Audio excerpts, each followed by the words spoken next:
have to ask you about boxing just quickly. You had some fights planned last year. There's one as well this year as well. You had to cancel. You've had various different injury problems. Then rumours of retirement came out as well. Just set the record straight for now. As of today, where are you? As of today, you know, I had a few injuries. Obviously, last year, you know, Fred had to pull out of 3 fights, so 3 consecutive fights. I've never had to do anything like that. I damaged my hand. I've got a big cut over my eye. I had a big shoulder surgery a couple of months back. So, you know, in terms of luck, I had a bit of bad luck with the boxing side of things. But I'm doing a rehab on my arm. You know, depending on how I recover from that is dependent on the future. Tiger Woods finished 3rd in his debut in Abu Dhabi last year and returns in 2013, determined to start his season with a win. They went easy on you this year. Last year they had you dancing. Just a cup of tea this time. This was easy, you know, little camels right there just kind of chilling out. So, no, it was HSBC always has us do things that are, you know, basically relevant for the culture. And this tea and welcoming is obviously, you know, part of this region.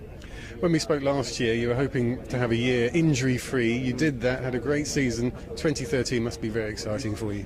Yeah, you know, I only had one little, you know, withdrawal there at Doral last year, but other than that, it was my first full season since like 06 or 07. So it was it's been a long time since I actually played a full year, and to me, I'm excited for that. I'm excited the fact that I was able to train and play the entire year.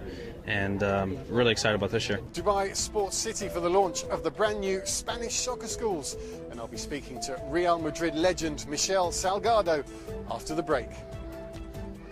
Stay with Emirates News.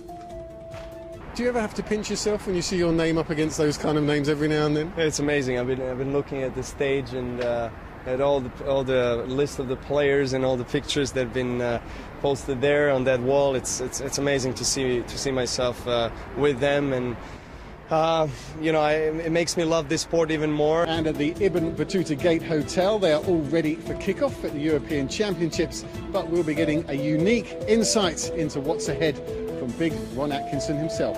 Stay with Emirates News. I heard you met 2 of them. I did, yes, today. Rory McIlroy, spoke to him today. He's been coming here for years. And Phil Mickelson, big American star. He hasn't been for a few years. He's back, and anything can happen when he's on the course. Having guys like Phil here as well to play against adds a little bit of spice for you as well.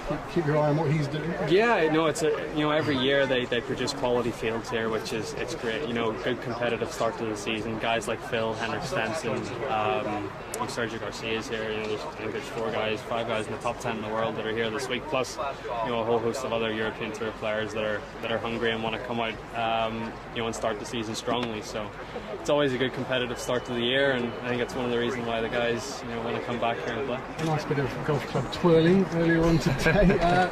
Easing into your new season at European Tour. How does that feel? Well, I'm excited about 2014. I'm excited to start here in Abu Dhabi. It's a beautiful place to start. We've got such a great golf course in immaculate shape. It's just pristine and beautiful. It's exciting for us too. Thank you, Phil Mickelson. Thanks, Graham. Okay. You went on to become world #1, win the World Championship, the big one as well. And also a couple of weeks ago, you made another first. You beat the great Phil Taylor 7-0 in the Premier League. Correct. Never happened before. Secretly, that must be one of your biggest successes. Yeah, my biggest success is, of course, to win the World Championship and reach the #1 position of the world. But that's also a very great win. Of course, no one ever beats Phil Taylor 7-0, and you need to be happy with a performance like that. You need to keep it going, make sure you don't make any mistakes, and hope I can do a lot more. But it's moments like these you feel very fortunate, and it's nice doing the launch here with Novak here today. And a little preview here. This is the brand new ball for the European Championships, just been unveiled today, and we're lucky enough to get our hands on one. It's called the Tango 12, and all nations competing next summer will receive 30 of these tomorrow morning to practice with for the 6 months until the championships. There you go, there's the new ball. What do you think of it, Emil? I mean, there was a lot of trouble with the last World Cup ball, so I'm hoping this will please the players a bit more than that one. I think it should. It's very light as well. Brilliant. You should see a lot of goals with that one. Yeah. Thank you, Graham. Life on the ocean waves. We're on board with the Puma team, part of the Volvo Ocean Race fleet, currently in Abu Dhabi before they start leg 3 to China. If you want to find out what it feels to be part of the race, stay with Emirates News.